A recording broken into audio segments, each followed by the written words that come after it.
Que para mim parece estar gravando agora, né? Bom, pessoal, como proposta, né, nós estamos hoje com a nossa aula do ENADE, que é fundamental para que a gente possa compreender, né, algumas questões e, principalmente, como resolver essas questões, tá?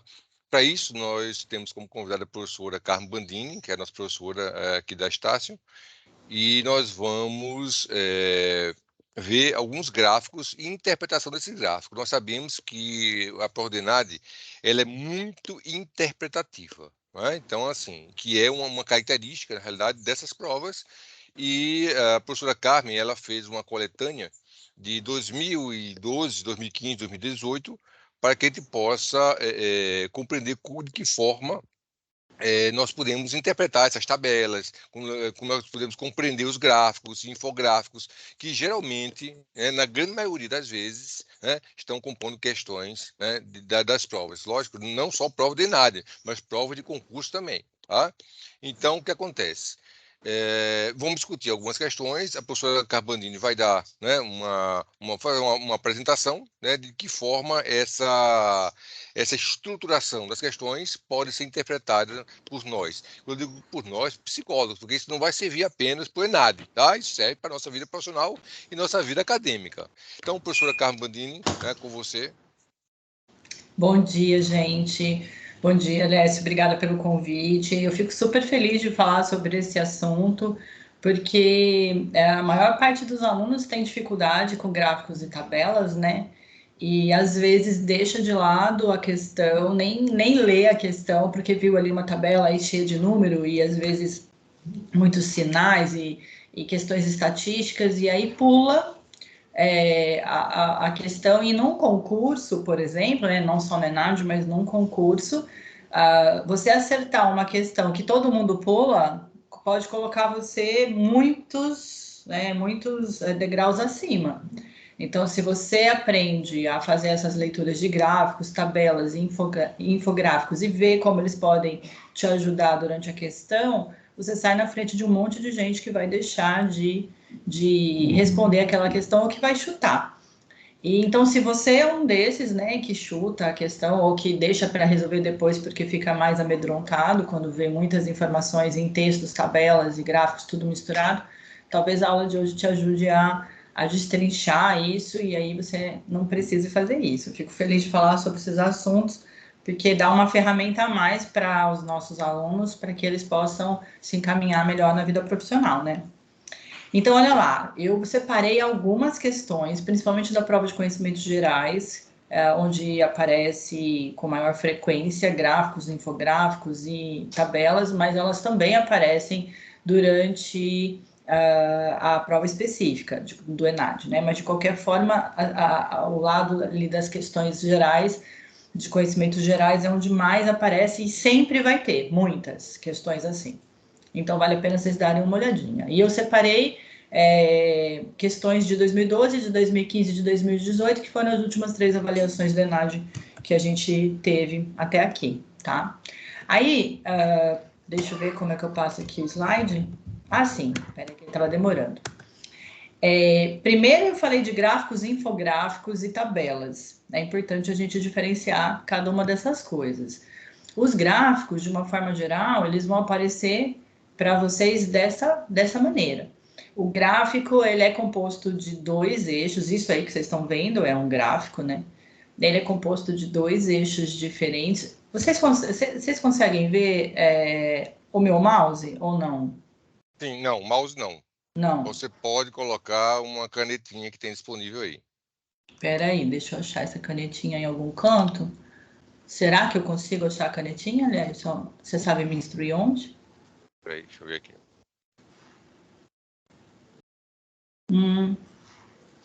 Senão eu vou tentando falar com vocês, porque algumas coisas eu botei setinhas, animações. Mas às vezes é bom vocês irem acompanhando com.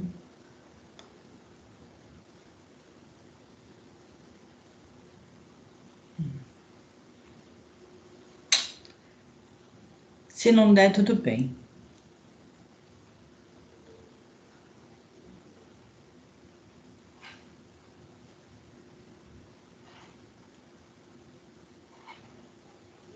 Carmen, não estou achando não Não? aqui. Tranquilo, eu vou falando e a gente vai se organizando. Olha, para vocês que estão me vendo também, eu posso sinalizar aqui. Vocês vejam que então o gráfico, ele é sempre, para essas provas, não vai vir nada mais difícil do que isso. É sempre uma questão de dois eixos. Você tem um eixo vertical, né, que vocês estão acompanhando aí, que vai até 75, e é o eixo Y. E vocês têm o eixo horizontal, que é o que a gente chama de eixo X, que é o que está embaixo aí, que tem os anos, né? Vocês conseguem ver os anos. Deixa eu só tentar tirar aqui esse monte de informação, isso. Será que eu tenho como puxar essa barrinha? Não, ela fica em cima do meu gráfico, não tem como, né? Deixa Tem assim. barrinha, não tem. Tem uma barrinha com a Não. gravação, essas coisas todas, ela fica ali mesmo? Não tem Não, como. você tem um xizinho que você pode clicar em cima. Essa que está avisando que está sendo gravado? É. Tem um xizinho que você clica em cima que ela sai.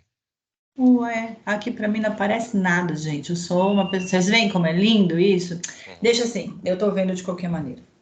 Aí, o que que acontece para vocês? Vocês veem que a gente tem dois eixos sempre. As informações são sempre lidas da mesma maneira. Vocês vão ter alguma coisa na altura e alguma coisa no transcorrer, né, de algum tempo, principalmente. A gente tem aqui embaixo da linha, né, no eixo X. Nem precisa decorar seu eixo Y, eixo X, que isso é coisa que a gente aprende na escola, mas de qualquer forma você sabe que as informações elas vão sempre estar distribuídas de duas formas. Você vai ter que acompanhar alguma coisa na altura e alguma coisa de forma horizontal. E eu vou mostrar para vocês como fazer isso. Esse gráfico, por exemplo, é um gráfico que a gente vai analisar numa questão ali mais para frente, e ele está mostrando para vocês, segundo ele próprio aí, a taxa percentual de emprego para mulheres de 2000 a 2011. Então, por isso que vocês podem acompanhar os anos de 2000 a 2011 embaixo, né? E a taxa é a altura que a gente está vendo. E aí, cada linhazinha que vocês veem aí, vocês veem um país. Por isso eles colocaram de cores diferentes. Então, não tem nada de difícil, né? Se você olhar a linha verde, é a linha do Canadá, ela vai te mostrar uma determinada taxa na altura, né? Então, ela está ali, a taxa entre 65 e 70, mais ou menos, que é o que vocês conseguem ver, e vocês vão vendo os anos. Então, vamos falar um pouquinho sobre isso, sobre essa questão. Eu não vou interpretar ela agora para vocês, mas a gente vai ver isso dentro da questão. Mas não tem por que se assustar. De qualquer maneira, essa é a forma de apresentação em geral de um gráfico. Sempre dois eixos, em que a gente vai ter que olhar coisas na altura e na distribuição aqui embaixo. Além disso, a gente tem as tabelas.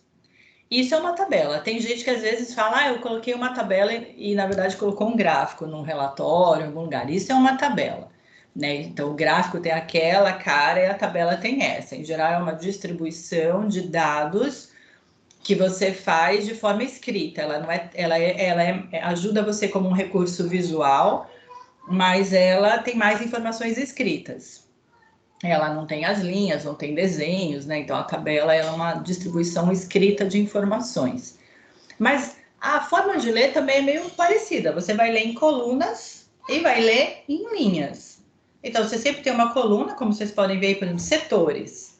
Então, setores, taxa de rotatividade por setores de atividade econômica. Então, você tem aí os setores embaixo, e ele vai dizendo extrativismo, indústria, serviço industrial, construção civil, e você vai ter alguma distribuição disso, nesse caso aqui, em anos. 2007, 2008, 2009, então, na linha. Então, cada um desses setores teve um desempenho durante os anos. É assim que a gente faz a leitura, mas vamos ver isso dentro de uma questão. E o ENAD e os concursos gostam muito dos infográficos, que é uma mistura de tabela, gráfico, informações escritas e, enfim, tudo ao mesmo tempo. Que é basicamente algo como isso aí. Vai aparecer desenhos escritos, gráficos e tabelas, tudo misturado. Eles gostam de colocar essas informações e grande parte das pessoas se assusta, porque aí entende que fica mais complicado de ler. Mas se você entende como ler tabelas, entende como ler gráficos, o infográfico é simples também de você fazer a leitura. Eu não estou dando aqui para vocês a descrição técnica do que é uma tabela, do que é um gráfico, né, dizendo em palavras técnicas. Eu estou tentando deixar isso de uma forma traduzível, né, para a gente fazer uma aula tranquila. E o infográfico basicamente é isso. Então, nesse infográfico especificamente, o que vocês têm aí é o mapa do Brasil, várias tabelinhas diferentes, né, colocadas. A gente sempre vai ter a leitura da tabela na coluna e na linha. E aí vocês estão vendo que cada tabelinha está ligada a uma região do Brasil por uma distribuição. Então, você tem a região norte, a região centro-oeste, e ele vai querer te mostrar alguma coisa. Nesse caso específico, os leitores por região. Ele quer falar um pouquinho sobre o comportamento de ler, a quantidade de livros que o brasileiro tem, de uma forma geral, por região. E se vocês olharem ali, o lado azul não está ligado a nenhuma região do Brasil, porque é o Brasil como um todo. Então, você tem várias caixinhas mostrando regiões, e em cima aqui, azulzinho, vocês têm o total do Brasil. Vamos ver como que isso acontece na questão. O que é importante para a gente começar a pensar é que, se vocês olharem para qualquer uma dessas coisas, o gráfico, a tabela ou o infográfico, ele é um conjunto de informações. Então, é só você saber procurar por essas informações. Sempre, como eu disse, na altura, na distribuição, né, na horizontal, e atentem para as legendas e para os títulos. É isso que pode explicar para você. Então, sempre vai ter uma legendinha ou na altura te dizendo alguma coisa, ou vai ter um título te esclarecendo do que aquele gráfico está falando. Às vezes, no gráfico, por exemplo, a linha vai ter uma legenda, como nesse caso, cada linha é de uma cor. Aí eles colocam lá, cada cor representa alguma coisa.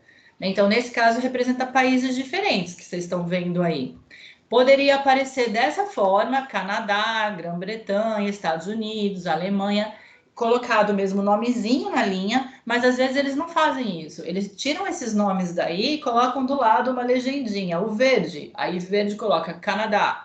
Do lado, um quadradinho com verde. Então, você não vai ver o nome na linha, mas você vai encontrar uma legenda do lado. Vamos ver também alguns exemplos disso aqui em algumas questões. O importante é vocês verem que é um conjunto de informações. É só você saber procurar onde elas estão e aí elas vão te ajudar. Agora, eu tenho uma pergunta. Os gráficos, as tabelas e os infográficos ajudam na resolução da questão do ENAD? Aí eu dei 3 opções. Sempre, em alguns casos, ou nunca. Por que eu dei isso? Essas 3 opções. Porque tem gente que acha que sempre vai ter que ler os gráficos para resolver a questão. Eu duvido que alguém tenha dito nunca, né? Nunca um gráfico que aparece vai ajudar. Eu acho que as pessoas vão dizer sempre. Sempre você tem que ler. Mas a verdade, gente, é que só em alguns casos. Eles colocam muitos gráficos e informações em tabelas que você não vai utilizar de forma nenhuma para resolver a questão. Então, a pessoa olha para a questão, foge da questão, porque vê lá uma tabela, um gráfico, alguma coisa, mas ele nem era necessário de você ter lido, em alguns casos, para resolver a questão. A questão ela é simplesmente de interpretação de texto, por exemplo, e ela não faz menção ao gráfico. Então, é importante você também saber distinguir isso. Primeiro, é importante você saber, não é um bicho de 7 cabeças você fazer uma interpretação de gráfico, tabela ou de infográfico.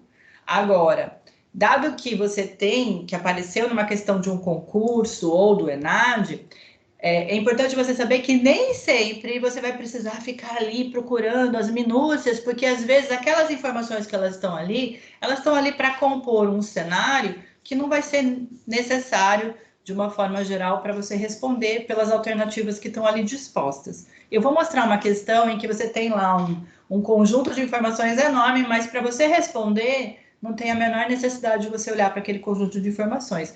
Então, se você está consciente disso, você faz uma prova muito mais tranquila, porque você consegue olhar para cada questão e controlar a sua ansiedade, se organizar ali, quanto tempo você vai precisar dispor para entender aqueles dados todos que estão aparecendo, porque às vezes eles não são necessários. A minha dica para vocês é que vocês leiam as alternativas primeiro. Por quê? Em cada alternativa, você vai ver se as alternativas estão fazendo menção ao gráfico, então ok, aquele gráfico é importante de ser descoberto. mas às vezes as alternativas não têm nada a ver com o que está escrito no gráfico, ou com o que tem na tabela ou no infográfico. Então, se você olhar ali as alternativas e ver que essas alternativas nada tem a ver com o que está ali, você nem precisa perder tempo ali tentando descobrir o que está escrito. Então, vamos dar uma olhadinha em questões de todo tipo. Vocês vão ver que tem questões muito interessantes em que a leitura do gráfico é necessária e é importante vocês fazerem até algumas coisas a mais do que simplesmente ler o gráfico. Tem algumas em que só a leitura do gráfico já te ajuda e tem algumas que a leitura do gráfico não faz diferença. Por isso que eu coloquei aí em alguns casos. Então, a primeira dica da Bandini de manhã é leia as alternativas primeiro, para você entender que se aquele conjunto todo de informações, textos e coisas que vem em cima, elas têm alguma coisa a ver, como que elas estão relacionadas. E a segunda coisa é não pule. Não pule só porque tem um gráfico ou porque tem uma tabela, porque às vezes essa tabela te ajuda muito mais do que se fosse um texto corrido. Então, quem sabe ler gráficos e tabelas e infográficos sai na frente nos concursos e sai na frente em qualquer tipo de prova. A do ENAD não é diferente. Tudo bem até aqui? Tudo bem, professor? Tranquilo?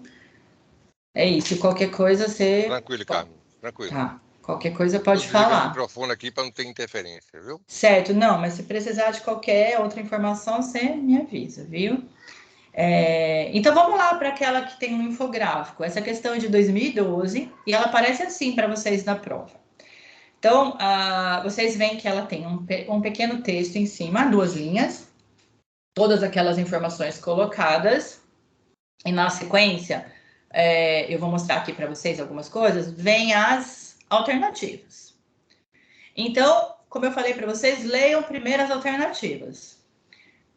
De acordo com as informações apresentadas acima, de uma forma geral, metade da população brasileira é constituída de leitores. Quando você lê isso, você já sabe, bom, em algum lugar eu vou ter que encontrar onde é que está essa metade da população brasileira. Então, já me dá a ideia de que esse gráfico tem alguma coisa importante. O gráfico é do Brasil, ele está falando da população brasileira, não tem nenhuma informação escrita, olhem aqui, é só 2 linhazinhas, não tem textos e tal, então eu vou encontrar essas informações provavelmente no infográfico. Então, nesse tipo de questão, a leitura do infográfico é importante, né? Se você olhar mais alternativas, o Nordeste é a região do Brasil, então eu vou ter que descobrir o que é que lá no Nordeste acontece para alguma informação. Então, cada alternativa já me diz aqui que ele está chamando atenção para algum aspecto daquela figura. Então, a figura é importante. Então, vamos parar para olhar a figura agora. Então, olhem lá.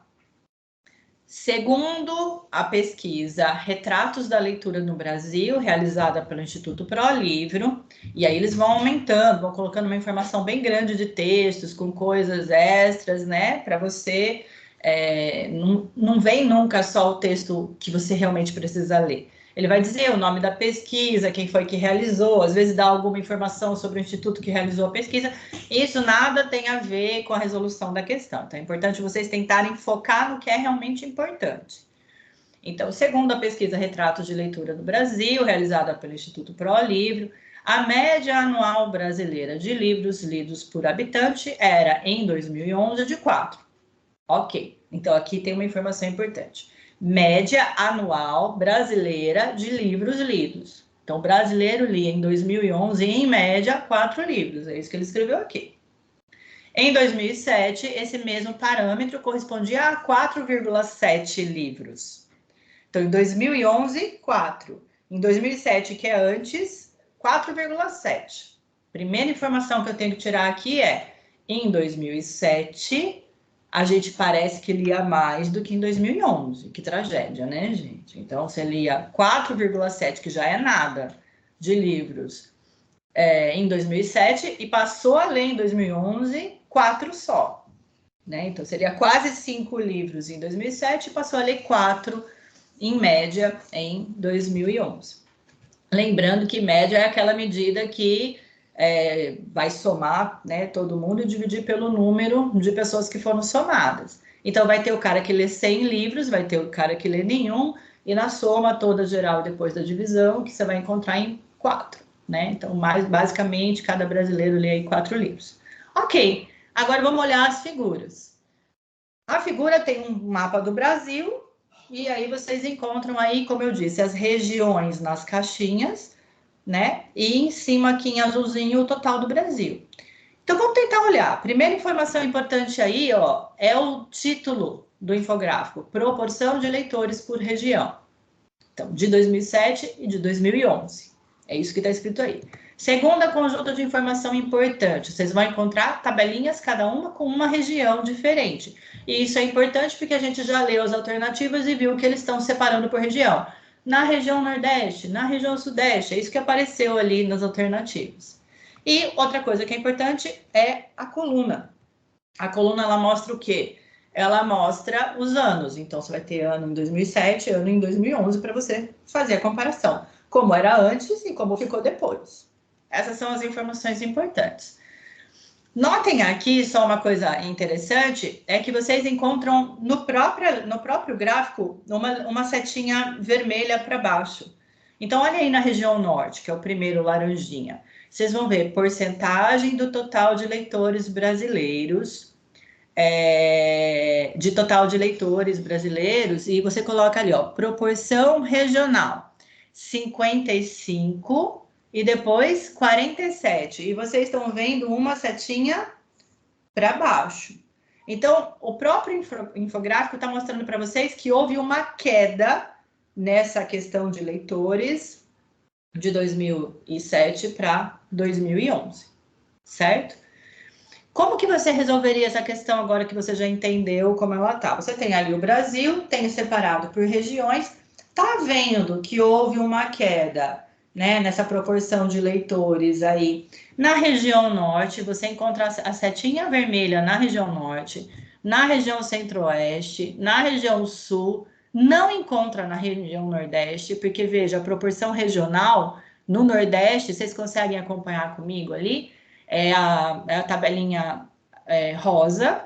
Em 2007, olhem lá, região nordeste, proporção regional. Aí na frente vocês encontram 50 e depois 51.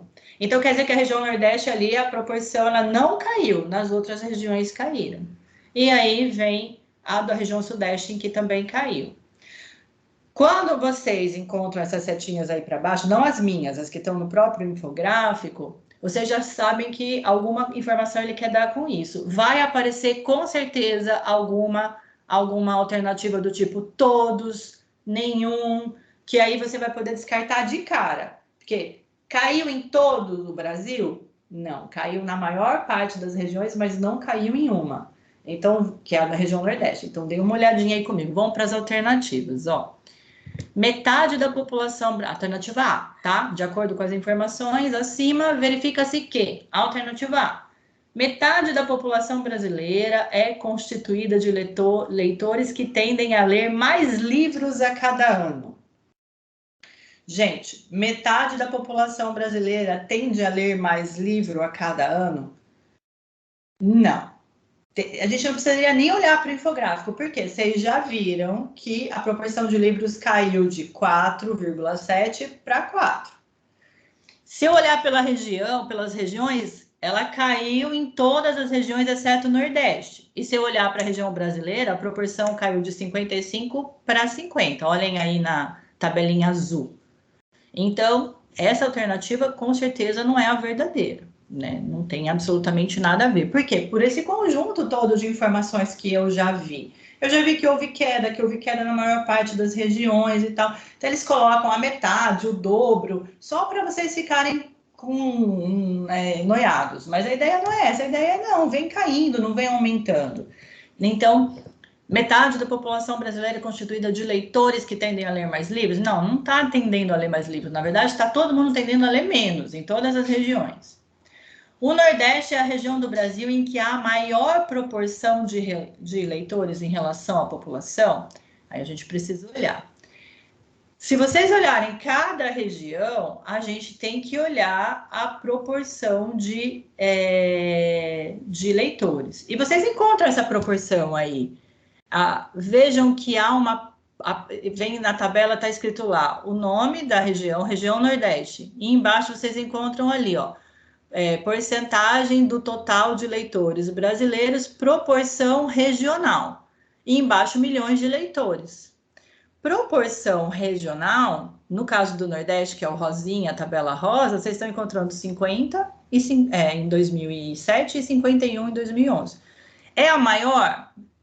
Vamos olhar se é a maior. Só olhar de baixo, Sudeste. A proporção regional do Sudeste, 59 e em 2011, 50.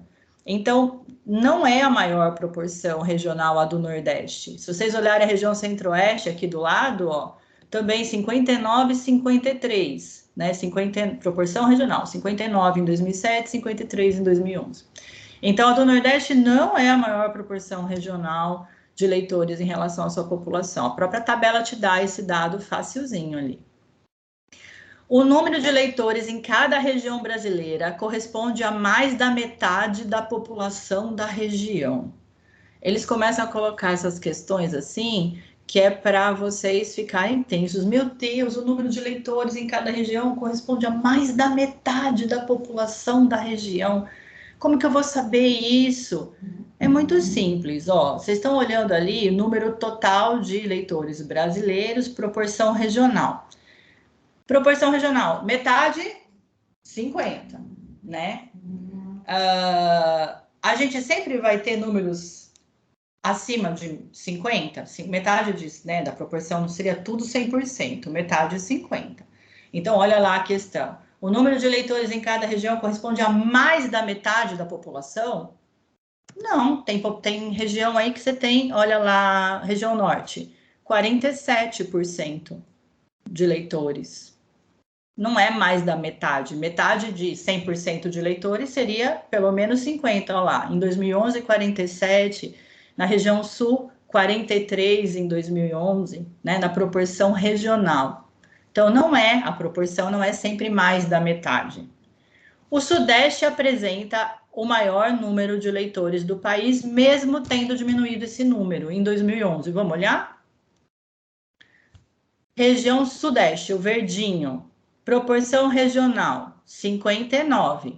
Proporção em 2011, 50. Caiu. Ele disse isso lá, mesmo tendo caído. Sim, caiu.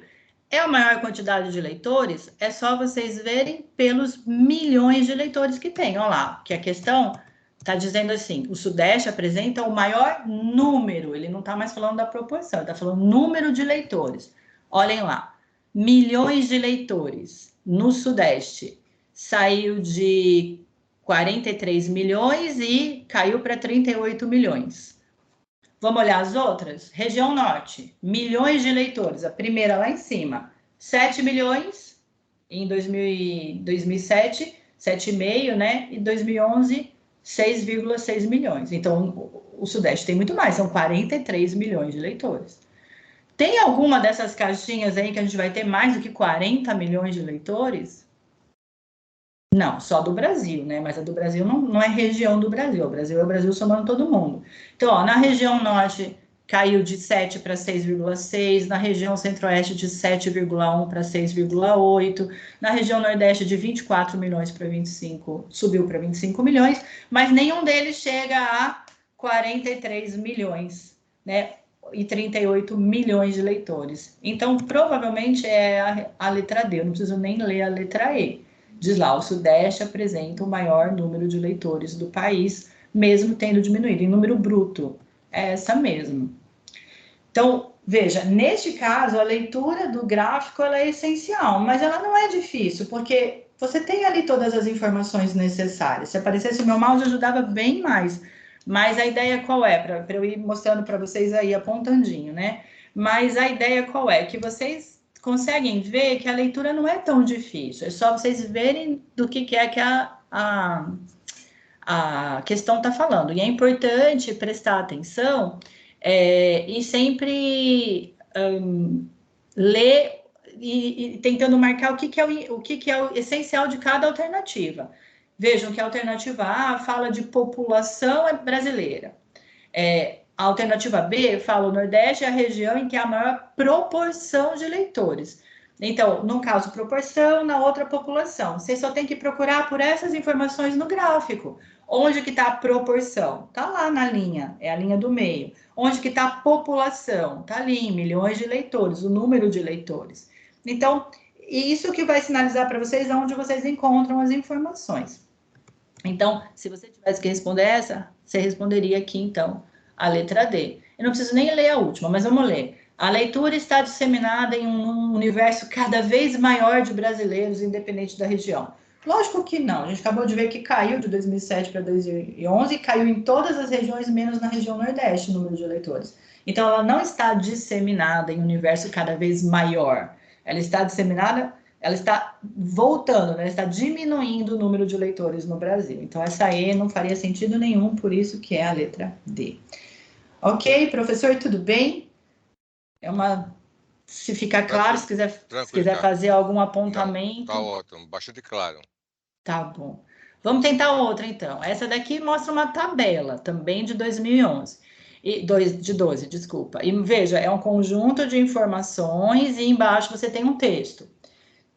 O que é importante para você ver numa tabela sempre? Ó, o que tem aqui, descendo, né, na coluna, são os setores. E ele está falando de taxa de rotatividade por setores de atividade econômica. E vai falar de 2007 a 2009. Então, você vai ter aqui, ó, a taxa de rotatividade 2007, 2008 e do lado 2009, em cada um dos setores. Extrativismo mineral é um setor da economia e a taxa de rotatividade foi de 19,3 em 2007, vocês conseguem acompanhar na linha. 2008, 22, em 2009, 20. Nota, então, gente, que o que é a taxa de rotatividade por setores? O povo fica maluco. Eu não preciso saber o que é. De coração, eu até podia dizer para vocês, né, o que é, mas você não necessariamente vai precisar ficar destrinchando cada uma dessas coisas para resolver a questão. Você vai ver como ele vai sempre tratar a menção como a taxa de rotatividade e você procura por ela aqui. Se você não souber do que se trata, ainda assim você vai conseguir resolver a questão. Mas vamos ver se ele diz alguma coisa no texto. Ele vai dizer, ó, a tabela acima apresenta a taxa de rotatividade no mercado formal brasileiro entre 2007 e 2009. Com relação a esse mercado, sabe que setores como da construção civil e da agricultura têm baixa participação no total de vínculos trabalhistas. E que setores, eu acho que aqui está em cima a tarja, não consigo ler, de comércio e serviços. Você consegue ler para mim aí, Lércio? Não sei, comércios e serviços eu não consigo ler porque tem essa... Meu Deus, como é que eu tiro esse troço? Aonde está, Carmen? Aqui, ó. Com relação a esse mercado, sabe-se que setores como da construção civil e da agricultura têm baixa participação de vínculo trabalhista e que os setores de comércio e o quê? Eu não estou ligado no detalhe. A tabela acima apresenta taxa de rotatividade do mercado formal brasileiro entre 2007 e 2009. Isso. Com relação a esse mercado, sabe-se que setores como da construção civil e da agricultura têm baixa participação no total de vínculos trabalhistas. Isso. E que os setores de comércio e serviços concentram a maior parte das ofertas. Isso, é aí que eu não consigo ler, Lércio. Obrigada. Então, eles concentram as maiores partes das ofertas. Agora, então ele está só querendo dizer, dar alguma informação. Comércios e serviços têm maior oferta, né? E a taxa, depois média, e aí ele continua. A taxa média ainda não consigo ler, Léa. Você consegue ler para mim? A taxa média, continuando ali da frente. A taxa média nacional é a taxa média da atividade brasileira no período, excluídos transferências, aposentadorias, falecimentos e desligamentos voluntários. Então, ele me deu algumas informações a respeito disso. Vamos ver se o que vai ser necessário? Vamos olhar aqui, ó. Espera aí, calma, antes de vocês ficarem tensos. Olhem, antes de verem essa conta aí do lado, olhem para as... Deixa eu tentar tirar essa legendinha. Olhem para as alternativas. Com base nesses dados, avalie as afirmações seguintes. A taxa média nacional é de aproximadamente 36. O setor de comércio e de serviços, cujas taxas de rotatividade estão acima da taxa média, tem ativa importância na taxa de rotatividade. As taxas anuais de rotatividade da indústria, ou seja, Todos eles estão falando de setores, todas essas alternativas aí, essas informações, estão falando de setores e de taxas. Então, a minha primeira dica na aula foi, leia primeiro as alternativas. Você leu as alternativas e você viu que as alternativas estão falando exatamente do que mostra a tabela. Então, essa não é uma daquelas questões em que a tabela ela é desprezível para você responder a questão. Você vai precisar ler a tabela. E agora, é uma tabela difícil? Não, não é. Ela é uma tabela que tem os setores e ela tem ali as taxas na frente. O que eles fazem às vezes, e vocês vão ver ali, por isso que tem uma conta no próximo slide, que todo mundo já ficou tenso, é que ele colocou ali a média. Olhem comigo aqui, nessa tabela. Em algum lugar, vocês estão vendo a média? Está escrito média de... Ó, taxa de rotatividade por setores de atividade econômica. Setores, tem lá. Taxa de rotatividade excluindo transferência, que é o que ele diz no texto. Aposentadoria, falecimento e desligamento em 2009, em 2008, e 2007, 2008 e 2009. Tem o total, né? A primeira linha em negrito é total, 34,3, 37,5, 36. Mas ele está dizendo, em algum lugar aí, média. Então, esse é o tipo de questão que é bem inteligente do ENAD. Ele te dá a tabela, ele vai colocar uma questão para vocês que é lá, a taxa média nacional de 36, mas ele não te dá a média nem no texto, nem na tabela. Aí ele vai exigir de você um pouquinho mais. Dessa vez, ele vai exigir que você calcule a média. Gente, calcular a média é somar os anos e dividir pelo número de anos. A gente aprendeu isso durante a graduação, né? Quantos frangos eu e o Liércio a gente comeu no almoço? Então, em média. Então, eu comi 2, o Liércio comeu 8, porque ele é comilão. Odeio frango. Não, odeio frango. Nenhum. Somando aqui, então vamos lá, sei lá. Vou falar de quantas taças de vinho a gente tomou no almoço. Né? Eu tomei uma, Liércio tomou 8. No total, tomamos 9. Mas, em média, a gente tem que somar 9 e dividir por 2. 4,5 taças por pessoa. 9 dividido por 2, 4,5. Eu, na verdade, só tomei uma. Ele que tomou 8. Mas, em média, tomamos 4,5. É só somar, né, o quanto a gente tomou e dividir pelo número aí de pessoas. A mesma coisa aqui. Vai somar as taxas e dividir pelo número de anos. Essa conta que eu fiz aqui. 34,3, de onde eu tirei esse número? Do total, porque é o que ele está falando ali, ó. A taxa média nacional é de 36. Onde que eu peguei essa informação, então? O total, nacional. A taxa 34 em 2007, 34,3, 37,5 em 2008 e 36 em 2009. É isso que ele colocou ali, o total nacional, né, da participação brasileira, toda ela. Eu vou ter que fazer a média. Soma 34,3 com 37,5 com 36, vai dar 107,8. E divide por 3, que dá 35,93. Em média, 36. É a primeira alternativa que ele põe ali, ó. A taxa média nacional é de aproximadamente 36%. Essa você teve que descobrir fazendo uma conta. Então, essa informação eu tirei daqui, ó. Essa é uma questão mais difícil, pode cair em concursos, mas se você conseguir resolver, veja quantas pessoas vão ficar para trás. A única coisa que você teve que fazer aqui é tirar uma média, somar a taxa e dividir pelo número de anos, para saber em média quantos anos, o que aconteceu em cada ano. 35,9 pode ser arredondado para 36, como ele colocou aproximadamente 36, pode. Então, essa é uma coisa que eu consideraria como verdadeira já de cara. Então, eu já sei que a 1 é verdadeira. Quando eu já sei que a 1 é verdadeira, eu já posso excluir as alternativas lá embaixo C. E aí? Porque eu já sei que a 1 é verdadeira e elas não incluem a afirmação 1. Tudo bem?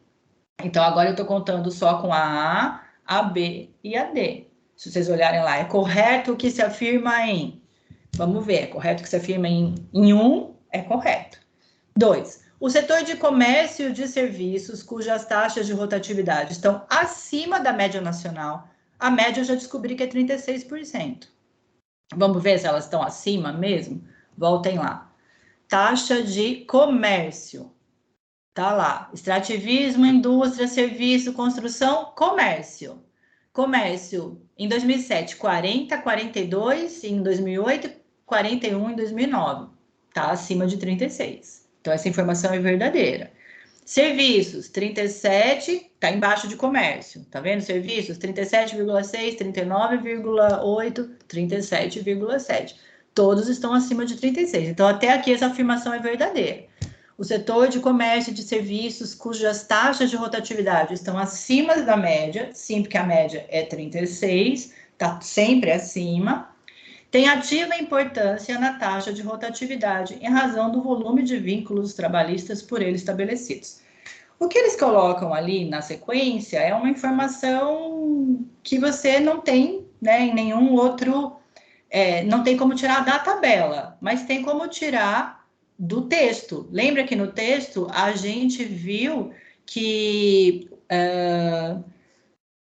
a construção civil e a agricultura têm baixa participação nos vínculos trabalhistas, mas viu lá que comércio, que as taxas de comércio e de serviços têm grande concentração em mais ofertas, são mais importantes para as taxas. Então, no próprio texto, ele te dá essa informação. Então, você está vendo ali a 2, né, como sendo uma alternativa importante. Nesse ponto, minha gente, você já... Ó, aqui está Opa, cadê aqui? Você já eliminou todas as demais, porque não precisava nem continuar lendo, mas eu vou continuar só para vocês verem. Por quê? Eu já sei que a 1 é verdadeira, então eu estava contando com a A, com a B e com a D. Quando eu descobri que a 2 é verdadeira, eu preciso permanecer... Ah, tá aqui a 2. Ah, ainda tinha A tinha 1 e 2, né? Ai, Bandini, não dava para ter dito que era D. Calma. É 1, 2, Lércio, lê para mim o que tem na D. 1, 2 e 4, é isso? Que eu assinalei? 1, 2 e 4. Isso. Então eu ficaria, eu não vi a A, gente, mas olha lá, a A é 1 e 2, e a D 1, 2 e 4. Eu preciso saber se a 4 é verdadeira agora. Então, a construção civil é o setor que apresenta a maior taxa de rotatividade no mercado brasileiro. É ela que está escrito na 4. Voltem lá comigo. A construção civil é onde eu tenho a maior taxa. Olhem lá, construção civil. 83, 92 e 86. É maior do que todas as outras, não é? As maiores taxas em todos os anos. Eu tenho taxa de 19, de 34, de 13, de 40, mas nenhuma delas chega a 83. A agricultura é que é a última que chega mais. Então, a 4 é verdadeira? Eu não preciso nem ler a 3. Porque pela própria distribuição das alternativas, você já encontrou a verdadeira. Por isso que eu disse que era D. Não sei se ficou claro para vocês, mas essa é uma questão um pouquinho mais difícil. Por quê? Porque ela exigiu que você fizesse uma conta, soubesse o que é uma média. Então, quer se preparar para um concurso, eles nunca vão pedir um desvio padrão para você, gente. Eles vão pedir sempre uma média. Uma média é uma conta que dá para fazer de cabeça ali, né? No papelzinho do lado ali, vocês conseguem fazer. Então, nesse caso, ele não dê no gráfico, ele vai pedir que você faça essa conta. É a mais difícil que eu encontrei de todas. Agora vocês vão ver que é tudo muito fácil. Então, como é que eu faço? Eu olho as alternativas. E vendo as alternativas, vocês conseguem descobrir onde é que está os problemas. Primeiro é assim, olha para a alternativa para ver se ela tem alguma coisa a ver com o infográfico, com a tabela e tal. Viu que tem? Então, vamos destrinchar essas alternativas. A partir do momento que vocês começam a destrinchar, ver o que a questão está pedindo. E aí a gente consegue, dentro do próprio gráfico, ir trabalhando com isso. É que eu estou falando, e leva 10 minutos para resolver ou mais cada questão. Mas na prova, vocês pegando prática de olhar para tabelas e tal, vão resolver isso muito rapidamente. Vamos passar para uma próxima. Essa daqui, ó, de 2015. Essa daqui o povo corre, porque viu um monte de texto, viu o gráfico e fala, não vou conseguir fazer. Aí vocês vão ver que essa daqui é uma daquelas em que não dá muito para a gente contar com o que tem no gráfico. Vamos lá. A percepção de parcela do empresariado sobre a necessidade de desenvolvimento sustentável vem gerando uma postura que se contrapõe à cultura centrada na maximização do lucro dos acionistas. O que ele está dizendo aqui? Que tem gente do empresariado, uma parcela, que quer desenvolvimento sustentável, que isso está se sobressaindo sobre os lucros, né? Não é só lucro que as pessoas querem agora, elas também querem desenvolvimento sustentável. Então, não vai desmatar tudo, acabar com tudo para ter lucro. Você tem que fazer o lucro junto com o desenvolvimento que seja sustentável. Aí eles colocam um monte de informações. A natureza global de algumas questões ambientais e de saúde, o reconhecimento da responsabilidade mundial pelo combate à pobreza, a crescente interdependência financeira e econômica e a crescente dispersão geográfica das cadeias de valor evidenciam que assuntos relevantes para uma empresa do setor privado podem ter alcance muito mais amplo do que aqueles restritos à área mais imediata onde se localiza a empresa. Então, o que ele está querendo dizer aqui? Ele está dizendo um monte de informações para dizer que está tudo interligado e que não é só ali onde está a empresa que a gente vai ter desdobramento sobre o que aquela empresa está fazendo. O que ela faz afeta várias regiões diferentes, né? É isso, tem interdependência financeira e econômica, tem dispersão geográfica das cadeias de valor, enfim. Então, a empresa não é só importante para aquele localzinho, é importante para às vezes, para um grupo maior de pessoas. E aí eles vão dizendo, deixa eu ver que eu me perdi aqui. Ilustra essa postura empresarial a pirâmide de responsabilidade social corporativa apresentada a seguir. Gente, eles te deram uma pirâmide para o pessoal que está aí assistindo a aula, ó, uma pirâmide. Significa que lá embaixo você vai ter alguma informação que maior, né, dispersa para um maior número de coisas, e para cima esse conjunto de dados vai diminuindo, mas vai ganhando importância ali também. Então, ó, você começa primeiro com responsabilidade econômica, que é assegurar o lucro, é a base da pirâmide. Depois, vocês têm gente, está dizendo no meu horário de reunião agendado, 5 minutos restantes da região. O que é isso? A gente está acabando a aula, é isso? Não, é o calendário, mas pode desconsiderar, viu? Ah, tá. Desculpa, gente. Eu parei aqui porque eu falei, vai parar, vai ter que trocar, porque às vezes no Meet tem que trocar de link, né? Não, nem se preocupe. Tá. Então, embaixo, gente, vocês estão vendo ali responsabilidade econômica. Aí, no rosa mais clarinho. Aí tem o rosa um pouquinho mais escuro. Responsabilidades legais, relacionadas a obedecer à lei. Depois, responsabilidades éticas, agir com ética. E em cima, responsabilidade filantrópica, promover a cidadania.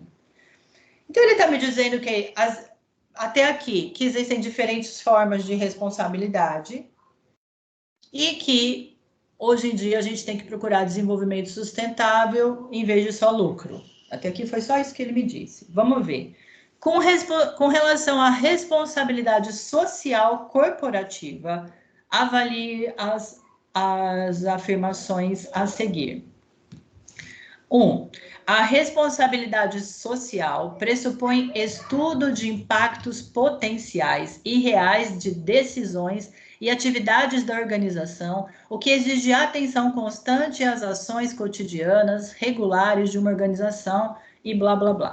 Gente, a minha pergunta aqui para vocês é, em algum lugar do que a gente leu até aqui, existiu alguma informação sobre isso? Vocês leram sobre responsabilidade social? O que a responsabilidade social pressupõe? Ele não disse nada disso. Ele não falou nem no texto, nem na tabela. A tabela, ela te diz tipos de responsabilidade. E o texto diz que a percepção do empresariado mudou, que a sua empresa não é mais importante só para o seu local, mas para outros locais, porque está tudo interligado. Mas não deu essa informação. Então, quando a gente começou a aula, eu falei para vocês, tem algumas questões em que tudo que tem em cima não vão te ajudar muito a resolver o que está embaixo. Não tem essas informações acima. Você vai ter que contar agora com o seu bom senso. Não adianta sair procurando. Então, tem gente que já nem vai responder, porque vai ficar, cadê isso no gráfico? Cadê? Não tá lá. Então, vamos tentar ler. Agora, o problema é que para eu tentar ler, como eu disse, Lércio, tá sumido para mim. Então, eu vou contar aqui com a sua leitura na 2. Mas olha só. A responsabilidade social, responsabilidade social, a gente vai ter que interpretar isso. Pressupõe estudo de impactos potenciais e reais das decisões e atividades da organização, o que exige atenção constante às ações cotidianas regulares de uma organização. Veja, se eu estou dizendo que eu preciso, a única informação que eu tenho é que eu preciso de mais responsabilidade e de sustentabilidade. Então, quando eu leio uma questão como essa, é verdadeiro o que está escrito aí? Responsabilidade social, é uma coisa que eu preciso, segundo o texto aí.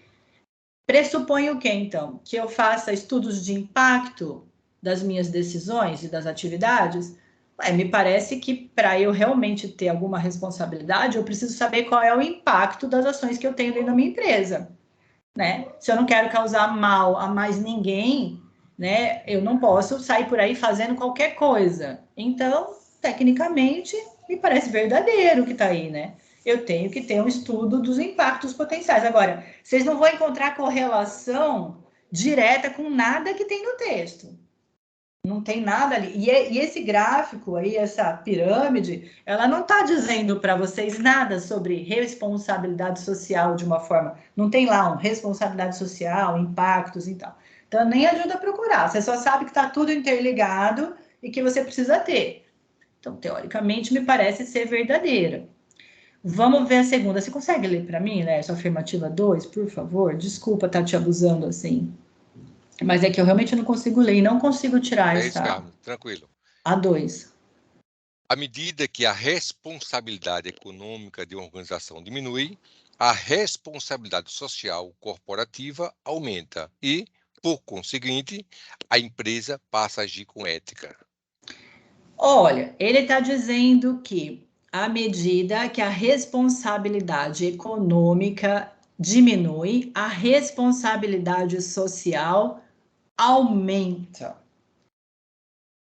Tecnicamente, você não tem nenhuma informação ali para dizer isso. Você só pode pensar assim: bom, se eu tiver. O que é a responsabilidade econômica? É a base da tabela, da pirâmide ali. É assegurar lucro. Então, a partir do momento em que eu tento não só assegurar lucro, eu posso passar a ter outras responsabilidades, que eu não vou fazer qualquer coisa para ter lucro. Parece uma coisa possível, né, de ser real. Então a gente tem que imaginar aqui, ó, assegurar lucro não pode ser só o que eu faço, eu preciso também ter responsabilidade social. Se eu diminuo assegurar lucro, pode ser que eu consiga agir com mais ética, porque aí eu não vá fazer qualquer coisa para ter lucro. Fica em suspenso, a gente pode ver isso aqui nas alternativas. E a última, Lierson, o que está escrito? A concessão de financiamento para atividades sociais, ambientais e econômicas é fator relevante para a redução da responsabilidade legal empresarial. Gente, agora olha só. Primeiro que ninguém falou em nada aqui sobre a gente financiamento de nada. Em nenhum momento aqui a gente leu nessa questão nada sobre financiamento. Aí ele está dizendo então que a concessão de financiamento para atividade social é fator relevante para eu diminuir obedecer às leis? Porque é isso que ele está dizendo, é fator relevante para a responsabilidade, para a diminuição, é isso? Para a redução da responsabilidade legal. Está escrito ali na tabela, o que é responsabilidade legal, onde está a seta vermelha? É agir, responsabilidade legal é obedecer à lei. Então, quanto mais financiamento eu der para as coisas, eu vou diminuir e seguir a lei? É isso que ele está dizendo? Faz algum sentido isso para vocês, minha gente? Eu ajudar as pessoas a ter, dar financiamento para responsabilidade social vai diminuir, seguir a lei? Aí, tecnicamente, você não precisa de mais nada para responder essa questão. É correto que se afirme em me pareceu correto? Vamos olhar aqui. o que vocês têm aí? Ó, voltem lá. O que eu disse para vocês? A1, com certeza. A2, a gente deixou em suspenso. Por quê? Você lê de novo para mim, Lércio? Fala para mim, por favor. À medida que a responsabilidade econômica de uma organização diminui... Consegue me ouvir, Carmen? Sim. À medida que À medida que a responsabilidade econômica de uma organização diminui, a responsabilidade social corporativa aumenta e, por conseguinte, a empresa passa a agir com ética. Foi a que eu disse para vocês, ó, vamos deixar essa em suspenso. Vamos olhar o que tem nas alternativas. Por quê? Porque é difícil você interpretar o que ele está querendo dizer aqui. Agora, olhem, eu podia ter a 1, eu sei que é verdadeira. A 1, eu teria a 1 aparecendo em A, em C e em E. Aí, a 3, eu sei que ela não é verdadeira de forma nenhuma. Porque eu não vou diminuir em nenhum caso, ninguém está pedindo aqui para você parar de obedecer às leis. Então, onde eu tenho a 1? Na A, na C e na E. E na C e na E já aparece a 3, que é totalmente falsa. Então, se eu tivesse dúvidas na 2, que é o que eu disse para vocês, que eu posso até interpretar que reduzindo economicamente o meu anseio pelo lucro, eu posso aumentar outras coisas. Se eu tivesse dúvida na 2, eu não teria aqui como encontrar uma alternativa em que eu tivesse a 1, a 2 e não tivesse a 3 presente. Então, é aqui que a gente vai encontrar a correta. Eu não vou, a 1 eu não tenho dúvidas, né? A 1 vocês viram ali, ela é a responsabilidade social, pressupõe que eu saiba do impacto das minhas decisões, isso aí não tenho o que dizer a respeito disso, porque ele está dizendo que o impacto das minhas ações mexem no mundo todo e não só ali no localzinho onde eu estou, é isso que ele diz lá no início. Então, essa daí eu já sei que é verdadeira, ela tem que aparecer aqui. Então, para resolver essa, a interpretação de texto vai me dizer assim, se eu quisesse considerar a 2 de alguma forma, ela não vai poder nunca estar atrelada a 3, que não faz sentido nenhum dizer que eu vou diminuir a obediência às leis, né? Então, só de 3, a C, a D e a E já estão eliminadas. Aí, sobra a A e a B. A 1 é totalmente verdadeira, a resposta é a 1. Mas vejam, essa é uma questão em que vocês não encontram de forma clara os dados ali no infográfico, né? No texto e na pirâmide. Vocês vão ter que tirar informações de uma forma geral, de um contexto mais interpretativo. E aí é pensar qual é a informação principal da questão. A informação principal da questão é que é um conjunto de informações que ele põe ali escrita. A parcela do empresariado vê que o desenvolvimento sustentável ele é importante e que não é mais só a gente não pode levar em consideração só a maximização do lucro e que tudo que eu faço na minha empresa afeta outros setores porque tudo está interligado. Essa é a consciência geral dessa questão. E aí as alternativas ficam a respeito disso. Mas notem, neste caso aqui, diferente das outras que a gente fez, em que você tinha lá taxa e você podia encontrar a real taxa ali, aqui é uma questão totalmente para vocês irem eliminando informações. E elas geram mesmo dúvidas. Então, se você falou, eu não ia saber fazer, professora, porque você mesma disse, deixa 2 em suspenso.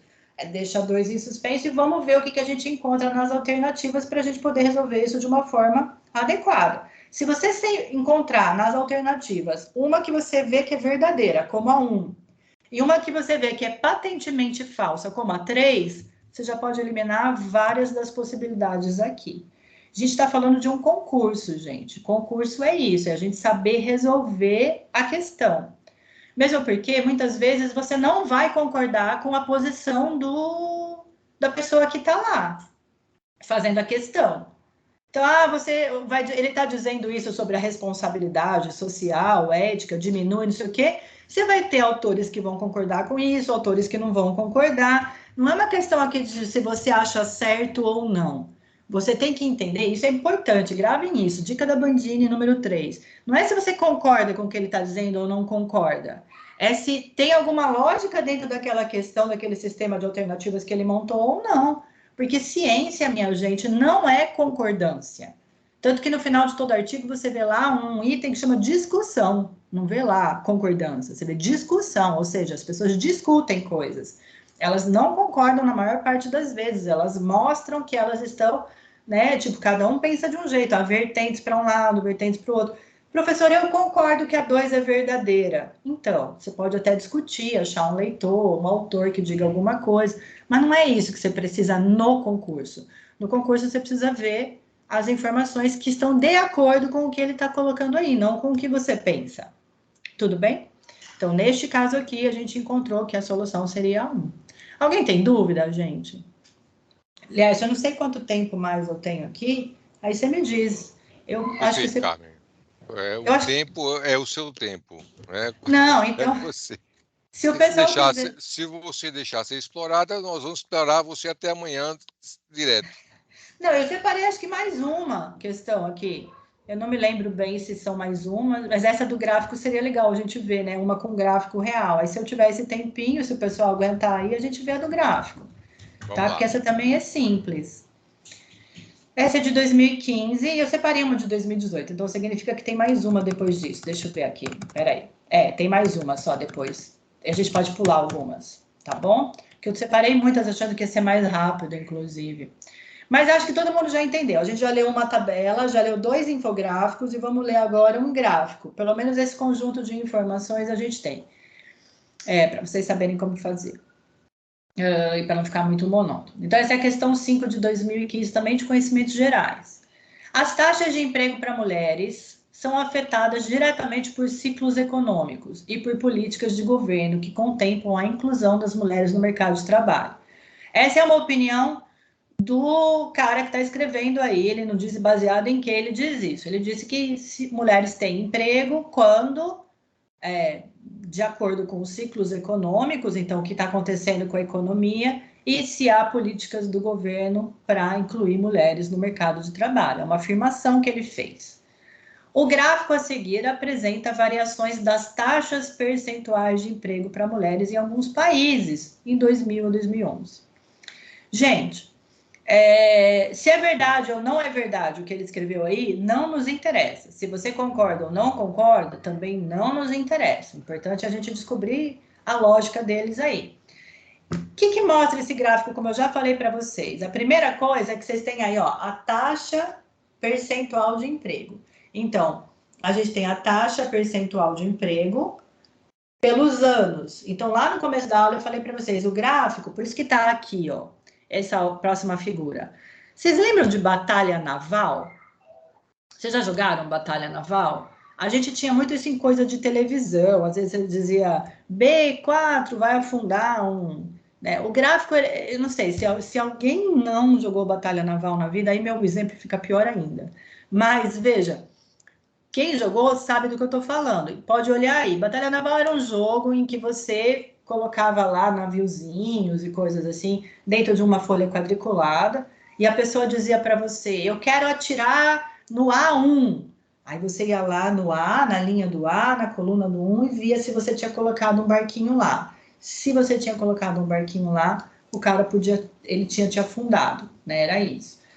E por que eu estou falando isso? Porque o gráfico, ele é sempre isso que eu estou falando para vocês, é uma leitura que vai sempre encontrar 2 linhas. Você tem uma linha na vertical e uma linha na horizontal. Então, tem informações que você encontra na subida e informações que você encontra na distribuição. E quando vocês encontram essas 2 linhas e se encontram em algum lugar, vocês têm algum ponto que te mostra alguma coisa, que é o que eu botei ali de azulzinho. Então, o que quer dizer isso? Que, olha, se eu quisesse chutar ali no D com 4, então, 1, 2, 3, 4 embaixo, vai subindo até encontrar com D, que é a linha do D ali, ó. Vocês vão ter aquele pontinho ali. Os gráficos são sempre assim. Quando vocês encontram os gráficos, olha aqui, eu botei essa informação aqui, ó. Por exemplo, se eu quiser cruzar o ano de 2005, a linha da Itália é essa verde aqui de baixo, e eu quiser saber o que aconteceu em 2005, qual era a taxa percentual de emprego para mulheres em 2005, é só eu subir aqui, ó, para cima, pá, e bater na linha. Onde está a intersecção aí é o que acontecia. Então, ó, eu subo 2005, a hora que eu encontrei a linha da Itália, eu vou ver aqui o correspondente dela na parte do gráfico da altura, que está ali próximo de 45. Vocês conseguem ver comigo? Se eu saio de 45, a linha está por ali. Então, a lógica do gráfico é essa sempre. Você vai ter uma informação que vai encontrar com outra em vários pontos diferentes. Então, em 2011, estava todo mundo aonde? Olhem lá em 2011. Vai todo mundo lá para o último pontinho de baixo, 2011. Se eu subir, todos os países tinham uma taxa de emprego de mulheres que estava acima, pelo menos, de 55. Estava lá beirando os 60. Como eu sei disso? Uai, porque todas as linhas lá de cima, né, tem um conjunto, exceto a Itália, que estão pelo menos acima, aqui no eixo da taxa, de 60. Só a Itália estava lá embaixo, abaixo de 50. Então, essas informações, elas vão me ajudar. E como que eu sei que aquela é a linha da Itália? Porque está escrito ali, a linha verde é da Itália, a França é a vermelha, o Japão é a laranjinha, a Alemanha azul clara, os Estados Unidos a azul escura, a cinza a Grã-Bretanha e o Canadá a verdinha. Então, note, a taxa ela foi se distribuindo. O que, que um gráfico me mostra? Me mostra cada ano, quando eu encontro a linha em cima, eu consigo recuperar aqui nesse eixo qual era a taxa. Então, eu subo o ano e vejo a taxa aqui. E eu consigo ver tendências. Olhem as tendências. Na Itália, apesar de ser baixa, ela esteve sempre subindo.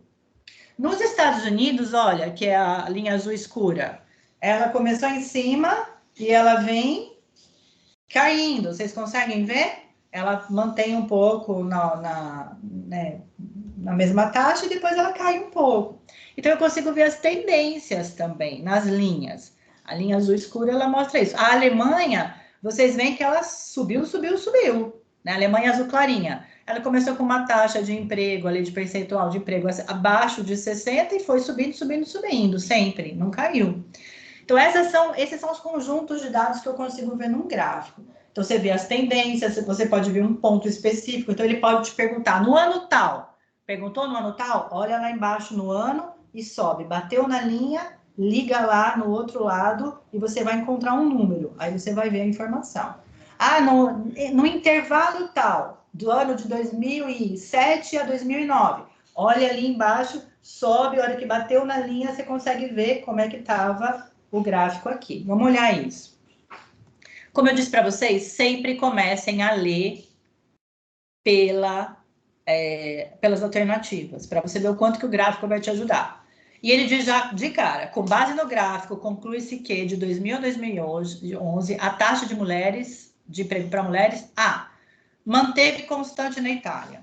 Acabei de dizer para vocês, ó, a gente pode analisar tendência. Então, entre 2000 e 2011, está constante? É a mesma taxa sempre? Vocês estão vendo que não, né? Que ela deu uma subida. Ela saiu de 40 e foi para cima de 45. Não me parece verdadeira essa letra A. Todo mundo está vendo a Itália, gente? A Itália é bem a que está marcada aí. A Itália é a linha verde. Eu posso voltar aqui, ó, em que não tem nada, vocês vão ver, ó. A Itália é a linha verde. Ela está constante? Não está constante, ela está subindo. Ela dá uma caidinha, mas ela está com tendência de subir, então não é constância. Carmen, Oi. a Risolita quer fazer alguma colocação, alguma pergunta, tá? Fala, meu amor. Eu não tô. Ela pode. Carmen. Bom dia, querida. Bom dia, professor Lécio. Me diga uma coisa, professora. Na prova, nós podemos usar um lápis para fazer isso no caderno de questão? Pode. Né? O que você não pode mexer nunca, o Lécio me corrija se eu estiver errada, é no seu cartão de respostas. No cartão de resposta. Mas na prova, cartão de resposta você não pode escrever nada. Mesmo Não, que não você. pode. Mas Pode na mesmo. prova. Mas na prova, você pode fazer conta, você pode grifar, você pode fazer essa linha que eu fiz aí para encontrar pontos, você pode, para te ajudar. Mesmo que depois você tenha que entregar o cartão, a prova junto. Não tem problema, você entregar a prova rabiscada. A prova, ele sai com a prova. Se você sai com a prova, então é. Não, Aí que... só depois de 3h30. Isso. Se você leva a prova. Se sair antes, não leva. Aí que eu tentei responder essa prova, né? Eu baixei ela, não sei nem se eu coloquei no grupo, professor Lécio, do ENAD. Eu acho que eu coloquei em outros grupos essa prova. E ela, assim, tem questões que a gente olha e parecem assustadoras. Então, você vê, Risoleta, se eu te ajudar, você vê que essa não é assustadora? Essa daí porque, como eu sou contadora, eu estudei muita matemática antes de fazer psicologia, Ah, aí eu então já não olho é. com calma.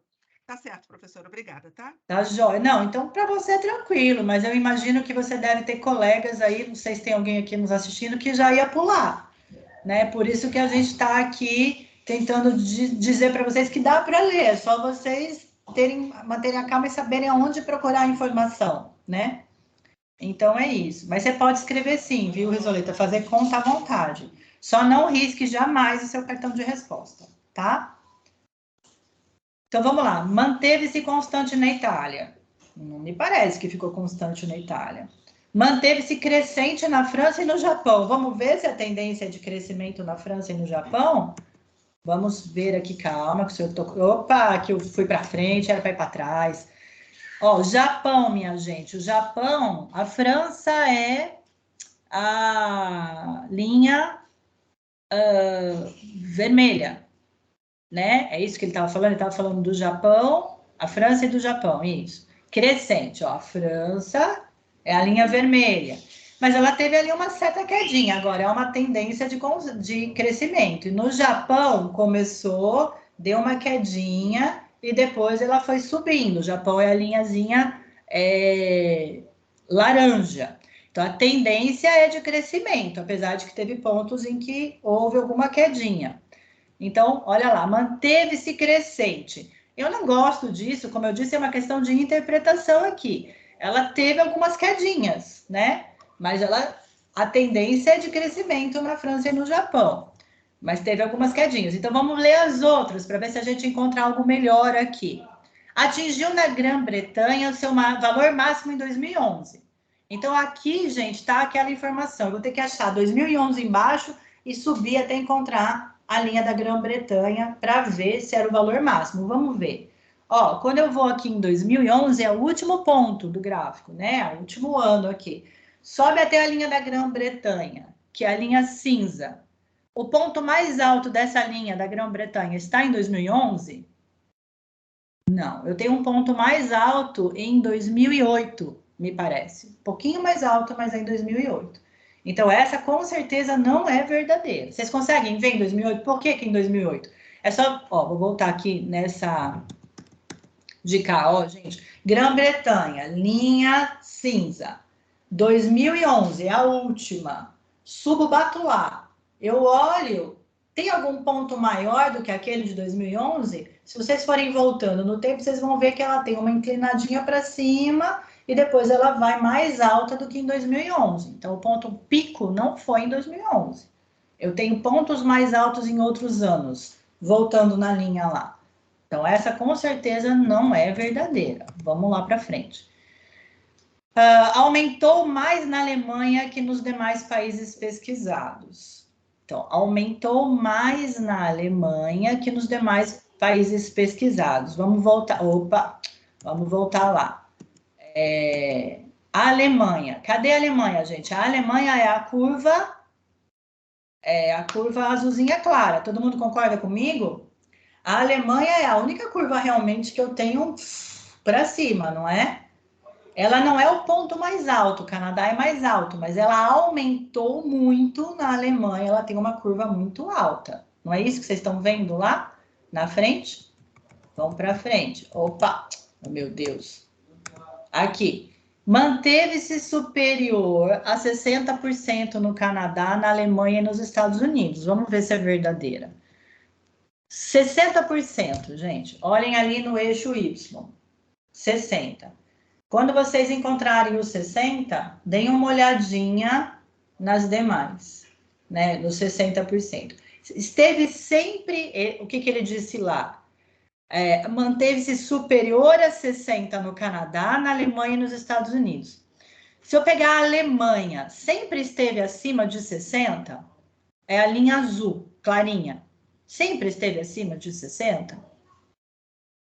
A Alemanha, ela começou em 2000 abaixo de 60 e depois ela subiu bastante. Ela aumentou horrores, foi bater lá em cima, quase maior do que todo mundo, só não é maior do que a do Canadá, né? Você vê que a da Alemanha, ela subiu muito, aumentou mais, ela tem um nível de crescimento muito mais acentuado, ela está muito mais para cima do que as demais, mas ela começou abaixo de 60, então essa daí a gente já sabe que é mentira. Então, o que eu tenho no frigir dos ovos? Aqui, um gráfico que me dá grandes informações. Manteve-se constante na Itália? Não, porque ela não fica sempre reta na mesma taxa. Ela sobe um pouquinho, desce um pouquinho, sobe, então não teve constante. Ela manteve-se crescente na França e no Japão? Não manteve-se crescente. Ela tem uma tendência de crescimento. Mas o que aconteceu? Se vocês olharem lá, ó, como a gente já viu, o Japão teve uma quedinha, né? Qual era o outro país? A gente está com a cabeça. A França. A França começou também, ela tem, né? Quando a gente chega em 2008, ela tem um pico, depois ela dá uma quedinha em 2010. Então, ela não manteve-se sempre crescente. Ela tem uma tendência de crescimento, mas teve pontos abaixo. Atingiu o máximo na Grã-Bretanha, no 2011, a gente já viu que não. Aumentou mais na Alemanha do que nos demais países? É a curva mais alta que a gente tem, né? A curva que mais subiu. Saiu de menos de 60% e foi bater quase 70%. Saiu de uma taxa de 60%, de menos de 60%, e foi bater quase 70%. É a que mais subiu. Então, se eu tivesse que escolher uma dessas alternativas, todas as outras têm mais problemas. Essa é a mais clara que a gente tem, porque não manteve-se superior a 60%, a gente acabou de ver no Canadá, não, porque começou abaixo, então não foi sempre superior. Então, o que eu responderia aqui? Com certeza, a de que a Alemanha aumentou mais do que nos demais países. Como você viu isso? Dessa forma que eu te mostrei. Vai lá no gráfico e veja. E toma cuidado com as palavras que eles usam. Sempre manteve-se crescente. Alguém pode ter dito, professora, mas não podia ter sido a B? Porque tem uma tendência de crescimento. Mas ele não disse tendência, ele disse manteve-se crescente. Ó, ela foi subindo, mas teve alguns momentinhos que nesses dois países houve uma pequena queda. Então, ela não se manteve sempre crescente. É isso que a gente precisa olhar. E aí você vai encontrar a alternativa que mais diz respeito à sua solução. Nesse caso aqui, a que parece mais verdadeira mesmo é de que aumentou mais na Alemanha. Ela teve a maior taxa, ela saiu de 60 para 70, ela aumentou 10 pontos. E você não vê em nenhum outro país ela começar em 65 e subir, por exemplo, olha lá o Canadá, que é a linha verde, começa perto de 65, ela não sobe 10 pontos, ela termina perto de 70. Você pega a dos Estados Unidos, ela começa lá perto de 70 e ela vai terminar para baixo, inclusive. Então, nenhuma delas subiu 10 pontos como a da Alemanha, que começou abaixo de 60 e foi bater 70. Então, a que indicaria, a que eu responderia, seria essa, aumentou mais na Alemanha que nos demais países pesquisados. Tudo bem, minha gente? Tudo bem, Resoleta também? Todo mundo entendeu o raciocínio? Conseguiu encontrar os dados aí? Tranquilo, Carmen. Perfeito. Gente, basicamente é isso, não tem muito mais o que falar. Tem algumas que são só textos, olha, como esses daqui. Ele vai botar uma figura aí só alegórica, e depois ele vai te dar várias alternativas. E que nem sempre, como eu disse, a figura te ajuda ou coisas do tipo. Então, pare sempre para ler a questão e ver os conjuntos de informações. Deixa eu ver se a próxima que eu coloquei era mais legal. Ó, uma dessa aqui deixa o povo maluco, né? Porque é muita informação. Mas agora que... Isso aqui é um infográfico. Mas agora que vocês viram comigo as informações todas, vocês veem que cada pontinho desse coisa tem um conjunto de informações que é bacana de você, então, parar para ver. Primeira coisa que eu disse para vocês, eu não vou resolver com vocês para a gente não se adiantar muito, mas a primeira informação que eu disse para vocês, ó, nesse caso aqui, que a aula vai ficar gravada, quem viu desde o comecinho, eu disse, às vezes, a que a gente acabou de ver, ó, a linha... ela estava já dizendo para você qual é cada linha. Então, azul, ele bota lá na própria linha, Estados Unidos, azul clarinha, Alemanha, a vermelha, França. O que ele podia ter feito? Ele podia ter colocado, em vez de colocar o nome na linha, ter colocado uma legendinha do lado, que é o que essa questão faz, ó. Só para vocês verem. Então, qual é o conjunto de informações importante? Você tem o mapa do mundo, você tem aqui do lado uma bolinha com várias informações coloridas.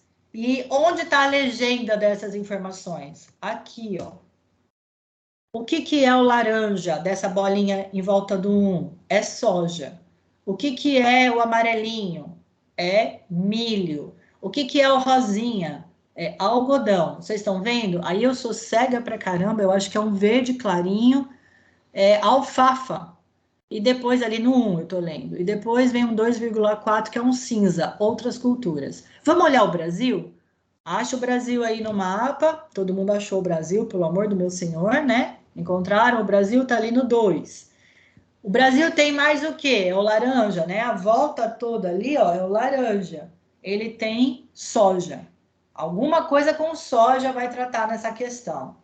Depois ele tem bastante amarelo. O que é o amarelo? Olha lá na legendinha, milho. Tá todo mundo vendo? E depois ele tem bastante rosinha. É bem pouquinho rosinha, mas não tem mais outra coisa não. O rosinha é algodão. Então as culturas do Brasil de área plantada é soja, milho e algodão. Nos outros países você ainda tem diversidade. Ó, você pode ver o número 4 ali. O 4 está falando do Canadá. Tem a setinha mostrando, né, gente? Tá, o 4 tem uma setinha apontando para o país, Canadá. O 4 tem bastante roxo. O que é o roxo? Alguém sabe me dizer o que é o roxo? É só olhar na legendinha. É a canola. A canola, tá ali, ó, roxinho. Obrigada, Risoleta. Todo mundo entendeu? E a Índia, gente, que é o número 5, é toda rosa, 100% rosa. O que é rosa?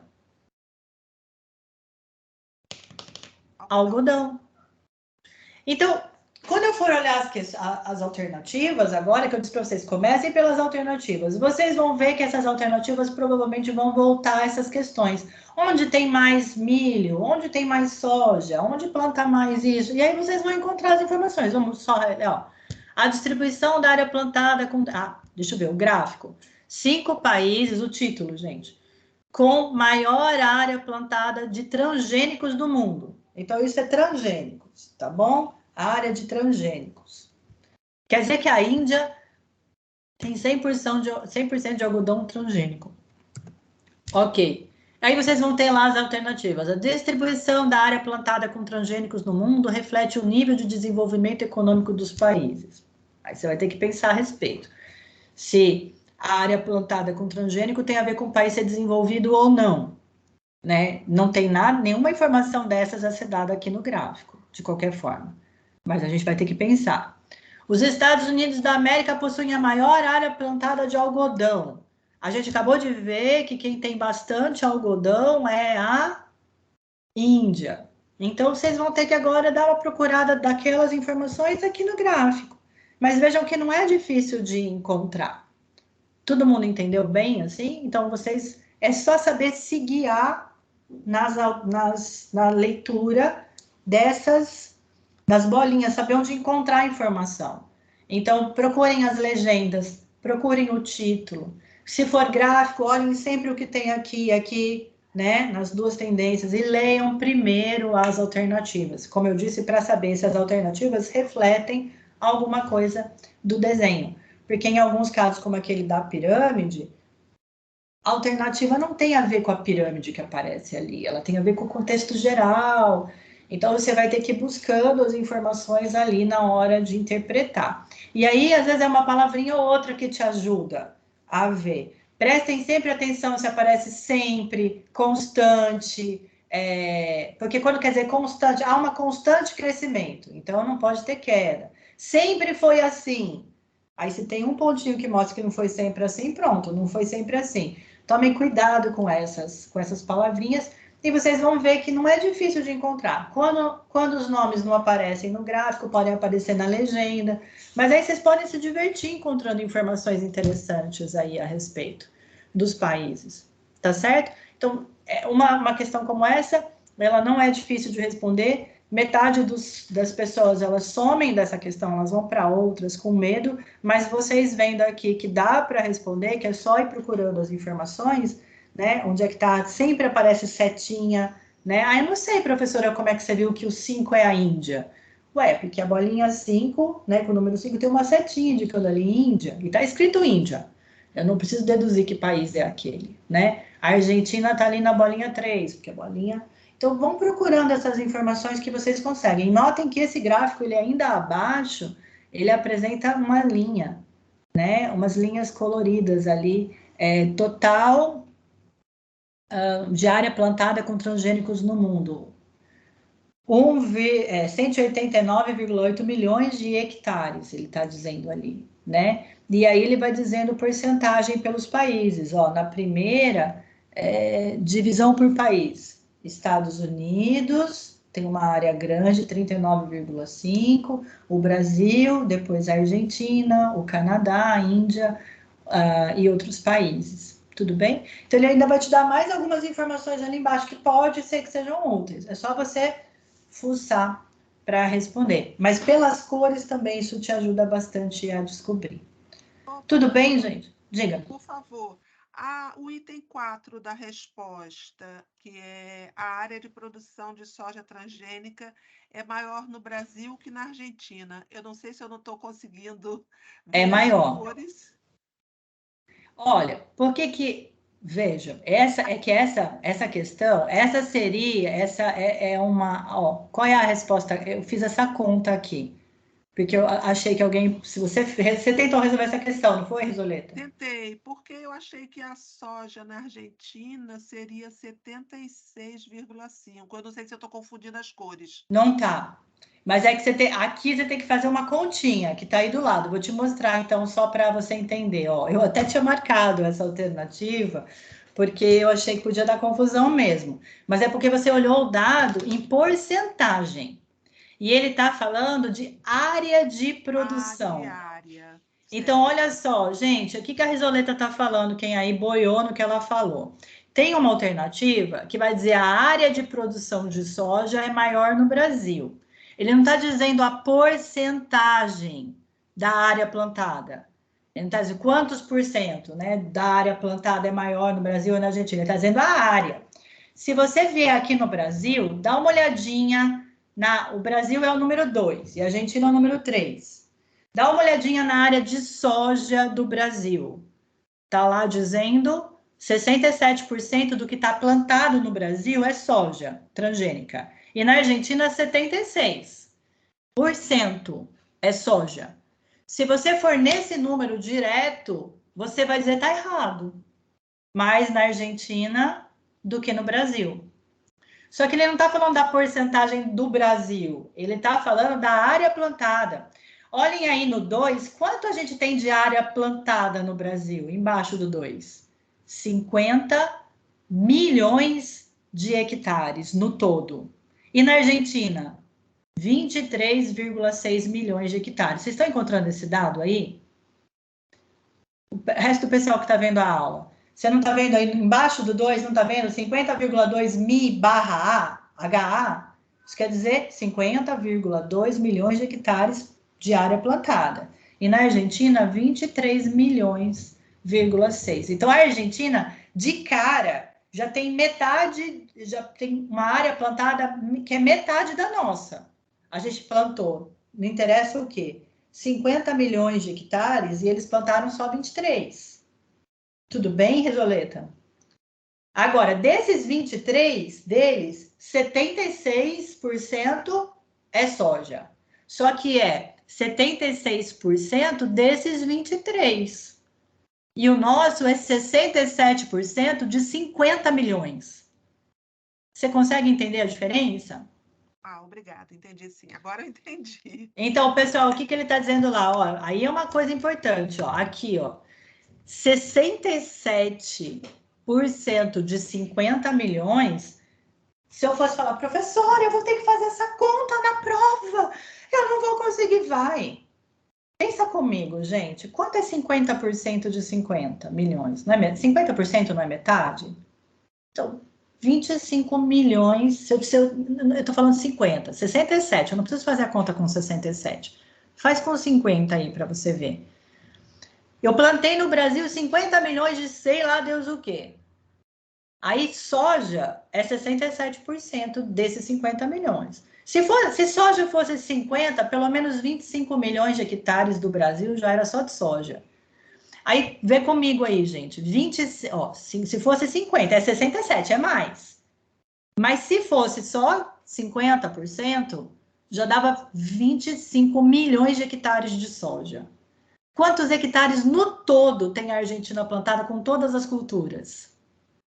23. Então, a área de soja do Brasil é maior do que toda a área plantada da Argentina, ainda assim. Vocês conseguem ver essa diferença? Por isso que eu coloquei o quadradinho aí, ó, 67% de 50 milhões, e o outro é 76% de 23. Então, essa tem uma pegadinha aí, que é a área de produção de soja é maior no Brasil do que na Argentina. O correto dessa daqui é essa daqui mesmo, ó, a 3 e a 4. Como que eu vi isso? O hemisfério norte tem a maior área de produção transgênica. Como que você vê isso? O hemisfério norte está para cima do Brasil ali, né? Da América Central para cima ali. Então, é onde você tem maior área transgênica, porque os Estados Unidos, Canadá ali você tem, né? A Índia você tem a maior parte, e a parte aqui de baixo você tem o que ele sinalizou ali para você, Brasil e Argentina. Então, você teria duas verdadeiras, e essa deixaria algumas pessoas com dúvida, né? Como ficou a risoleta. Mas é só vocês verem a porcentagem e ver o total. Ele deu o total embaixo. Todo mundo entendeu isso, gente? Lércio, tudo bem?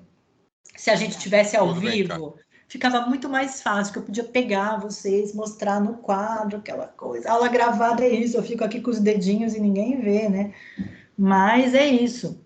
A ideia é vocês pegarem. Sempre pensem assim, ali é porcentagem. Porcentagem é sempre uma quantidade de um total. Então, 67% de 50 milhões.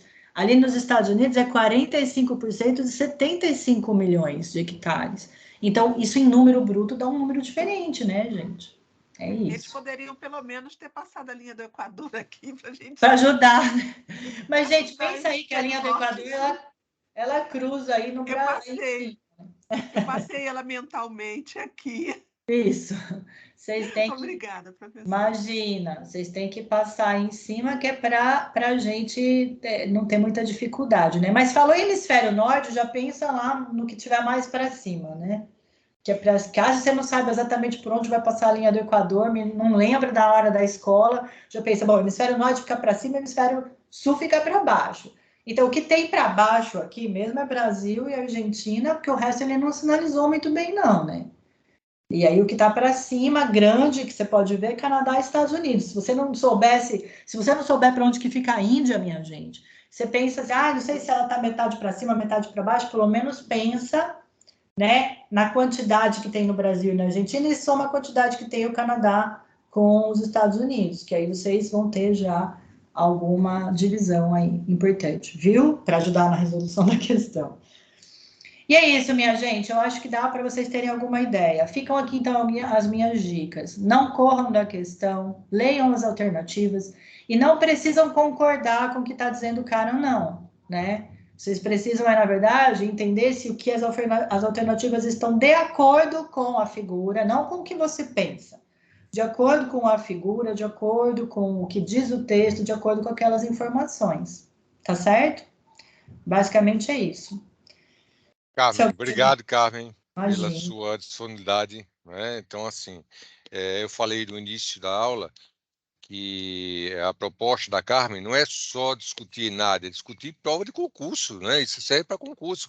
Muitas dessas questões de interpretação de gráfico, infográfico, tabelas, caem em concursos, né? Para a psicologia. Não só psicologia, lógico, no nosso caso que é psicologia. Mas eu tenho que agradecer, né, a participação de vocês, a participação da professora Carmen. Quem não conhece a professora Carmen, ela é psicóloga, é nossa professora aqui na Estácio, é minha colega lá na Universidade Estadual de Ciências da Saúde, ela é mestra e doutora pela Universidade Federal de São Carlos, de São Paulo.